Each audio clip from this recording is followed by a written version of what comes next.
Hi everyone, स्वागत करती हूँ आप सभी का टीचिंग गोल्स के इस लर्निंग प्लेटफॉर्म पर। आई होप आप सभी लोग अच्छे होंगे। एस्टेट की सीरीज चली हुई और आज आपकी सीडीपी की क्लास रहने वाली है। हम दो थ्योरीज को ऑलरेडी डिस्कस कर चुके हैं और वो है आपकी पियाजे की कॉग्निटिव डेवलपमेंट की थ्योरी और वाइगोत्स्की का सोशियो कल्चर डेवलपमेंट थ्योरी। इन दोनों थ्योरी के बीच में जो डिफरेंस है, दोनों के जो मतभेद है आपस में दोनों ही साइकोलॉजिस्ट के, वो आपसे एग्जाम में पूछे जाते हैं। इसलिए आपने अगर उन थ्योरीज को पढ़ लिया तो आप अब यहाँ पर अच्छे से इनके डिफरेंस को भी समझ लीजिए ताकि आपको एग्जाम में आने वाले हर क्वेश्चन में दिक्कत ना हो। ठीक है, और मैं हमेशा सबसे आपसे सभी से यही कहती हूँ और आज भी यही कहूंगी, आप प्लीज सीरीज से देखना सारी चीजों को। इस पर बढ़ने से पहले आपको पियाजे की थ्योरी को कंप्लीट देखना है जो मैंने अच्छे से आपको समझाई है, साथ ही आपको वाइगोत्स्की की थ्योरी को भी अच्छे से देखना है। चलिए स्टार्ट करते हैं। बहुत इंपॉर्टेंट है ये डिफरेंस अपने आप में। इन डिफरेंस को करके हम एक तरीके से रिवाइज कर लेंगे पियाजे की थ्योरी को और वाइगोत्स्की की थ्योरी को। ठीक है, चलिए स्टार्ट करते हैं। देखो, पियाजे और वाइगोत्स्की की थ्योरी में अंतर की हम बाद में बात करेंगे, पहले सिमिलैरिटी देख लो। ऐसा नहीं है कि दोनों ही थ्योरी बिल्कुल ही अलग है, दोनों में सिमिलैरिटी है, दोनों ही कॉग्निटिव डेवलपमेंट की बात करते हैं, बट कुछ मतभेद है आपस में। इनके जो व्यू पॉइंट है वो डिफर करते हैं आपस में, उसे हमें समझना है। देखिए, दोनों में जो अगर समानता की बात करें तो थोड़ा सिमिलैरिटी पहले चेक कर लो। सिमिलैरिटी मतलब दोनों ने ही कॉग्निटिव डेवलपमेंट की थ्योरी दी है, दोनों ने ही संज्ञानात्मक विकास का सिद्धांत दिया है, दोनों ही कहते हैं कि जो चिल्ड्रन है वो एक्टिवली कंस्ट्रक्ट करते हैं अपनी नॉलेज को, यानी कि बच्चे जो है वो अपने ज्ञान का निर्माण एक्टिव होकर के करते हैं, सक्रिय रूप से करते हैं। पर करते कैसे हैं उसके बारे में दोनों ने अपने अपने राय रखे हैं, जो कि अलग होते हैं, दोनों आपस में अलग यानी कि डिफर करते हैं।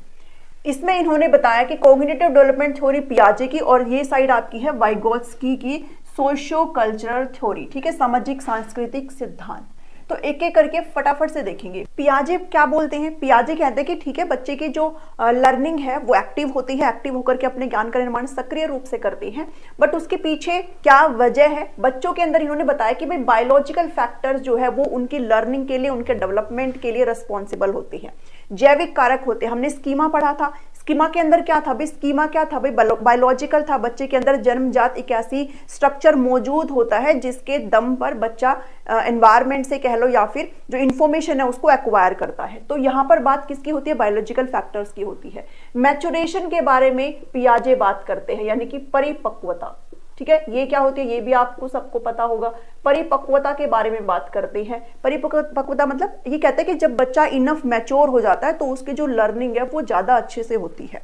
तो इन शॉर्ट अगर बात करें तो पियाजे बायोलॉजिकल फैक्टर्स के बारे में बात करते हैं, मैच्योरेशन के बारे में बात करती हैं, जबकि जो वाइगोत्स्की है वो कहते हैं सोसाइटी से हम लोग इंटरेक्ट करते हुए सीखते हैं, सोशल इंटरेक्शन की बात करते हैं, सामाजिक अंतःक्रिया की बात करते हैं। हम लोग समाज में रहते हुए लोगों से इमिटेट करते हुए सीखते हैं। ठीक है, इमिटेशन की बात कौन करते हैं? इमिटेशन की बात करते हैं वाइगोत्स्की। ठीक है, समाज से नकल करते हुए बच्चा यहाँ पर सीखता है। इन्होंने 3 बेसिक फैक्टर्स की बात करी है डेवलपमेंट के लिए, और वो आपका है सोशल इंटरेक्शन जो कि आपकी सोसाइटी है, कल्चरल फैक्टर, और इसके साथ साथ इन्होंने भाषा की बात करी है, लैंग्वेज की।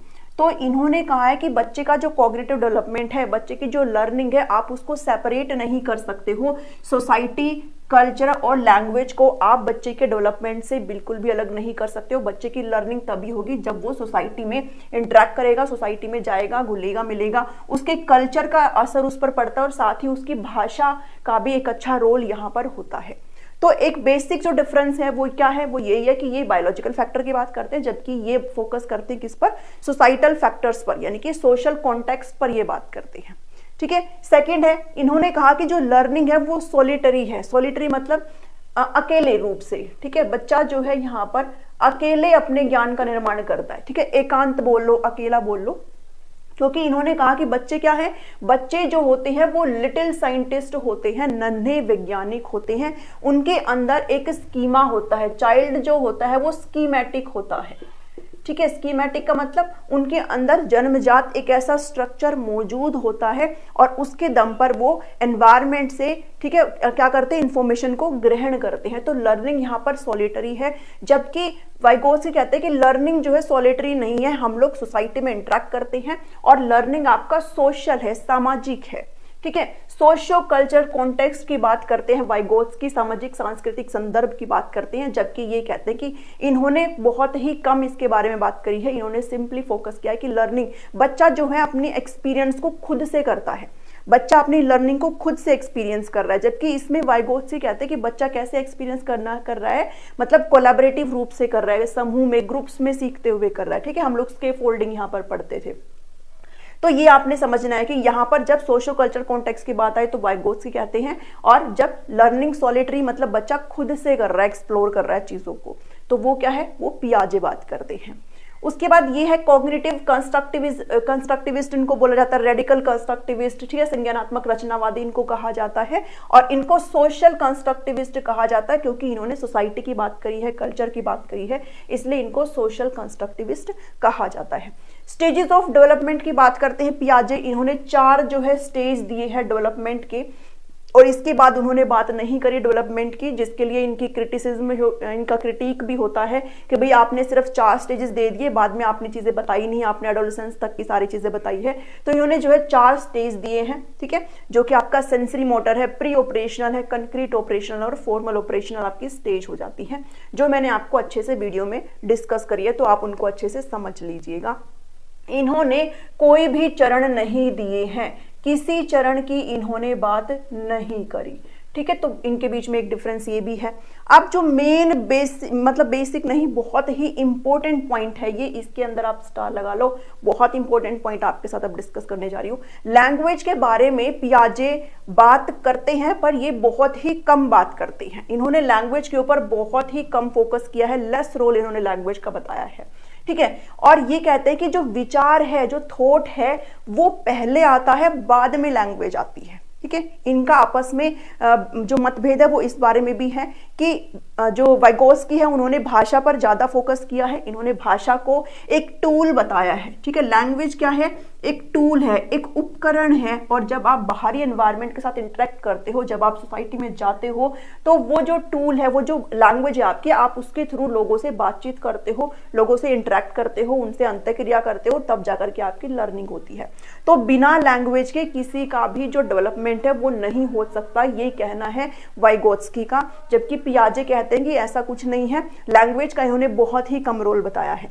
इसलिए इन्होंने कहा है कि पहले बच्चे में विचार आते हैं, बाद में भाषा आती है।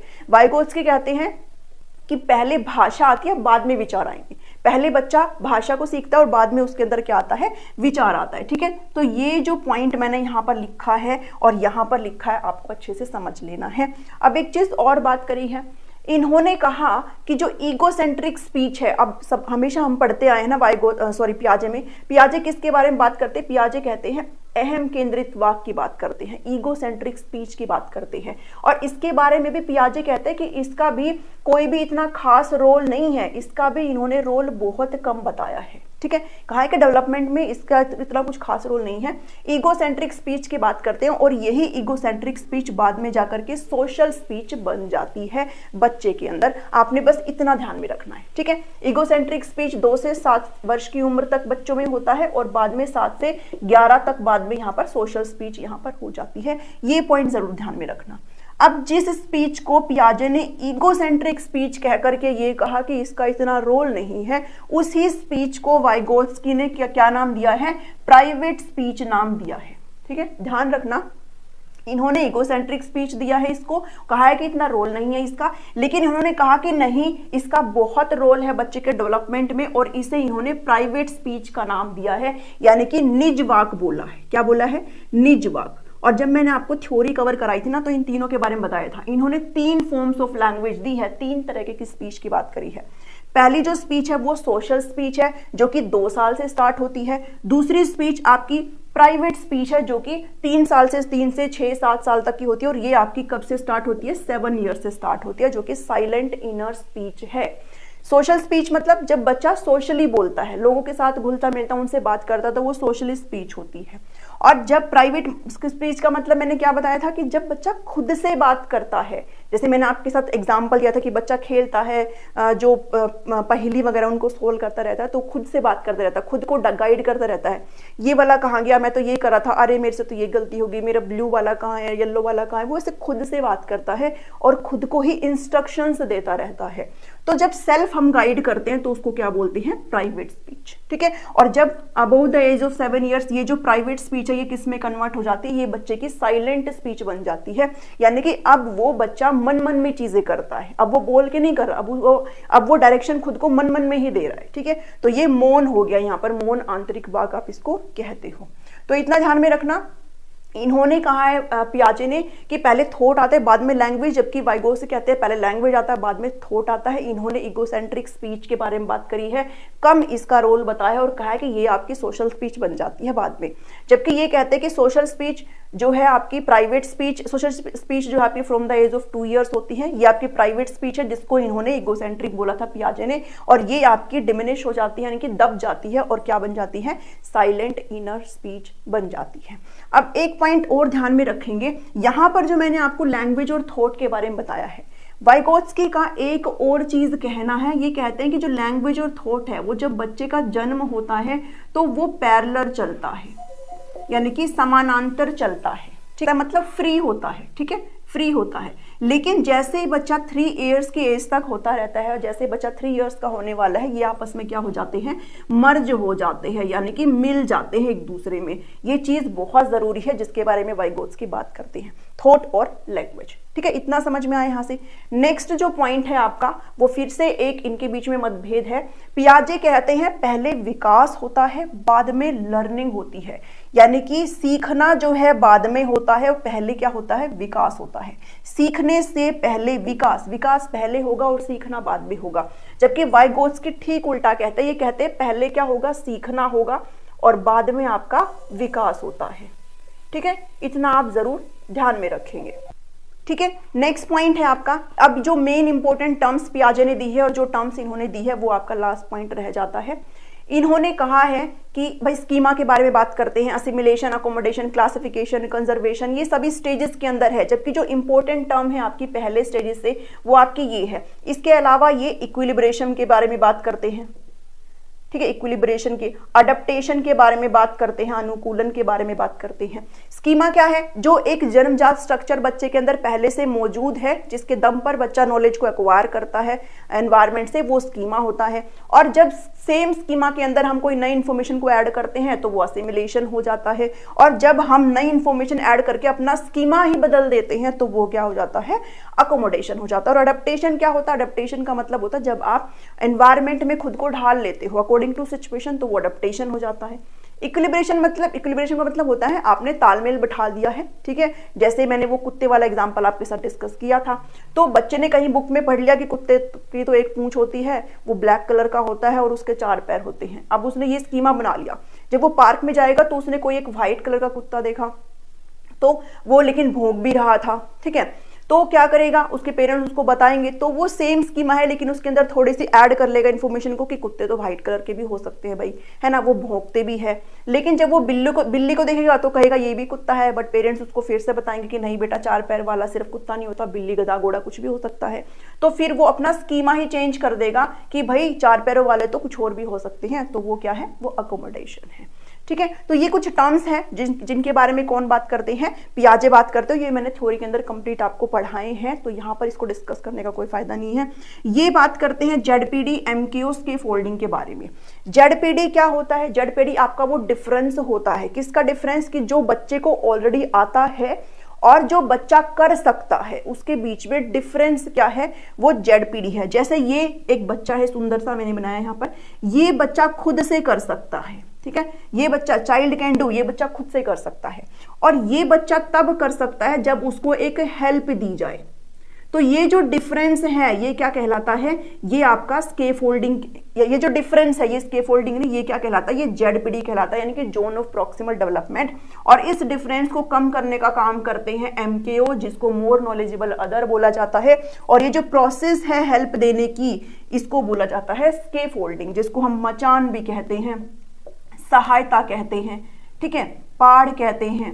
तो ये सारी चीजें हैं यहाँ पर, ठीक है। और जो बच्चा खुद से कर सकता है उसको LED, level of actual development, और बच्चे की जो हायर पोटेंशियल है, जितना बच्चा कर सकता है, वो उसका एलपीडी होता है, लेवल ऑफ पोटेंशियल डेवलपमेंट। और ये वो एरिया है जो बच्चे को आप कितनी समझा लो, कितना उसको हेल्प कर लो, वो इसे एक्वायर नहीं कर सकता, वो उसकी पहुंच से ही बाहर है, ठीक है। तो ये डिफरेंस था इनके बीच में। आई होप आपको ये वीडियो समझ में आई होगी। पहले थ्योरी को अच्छे से देखना, फिर इस डिफरेंस को देखना, इसके बाद आप क्वेश्चन आराम से बना देंगे, ठीक है, अगर समझ में आया है, पसंद आई तो उसको जरूर लाइक करिए, शेयर करिए सभी के साथ। सभी प्लेलिस्ट का लिंक आपको वीडियो को डिस्क्रिप्शन में मिल जाएगा और सभी जो नोट्स आपको संडे से अवेलेबल हो जाएंगे।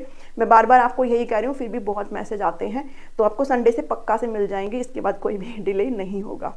ठीक है, मिलती हूँ नेक्स्ट वीडियो में। Thank you, thanks for watching me.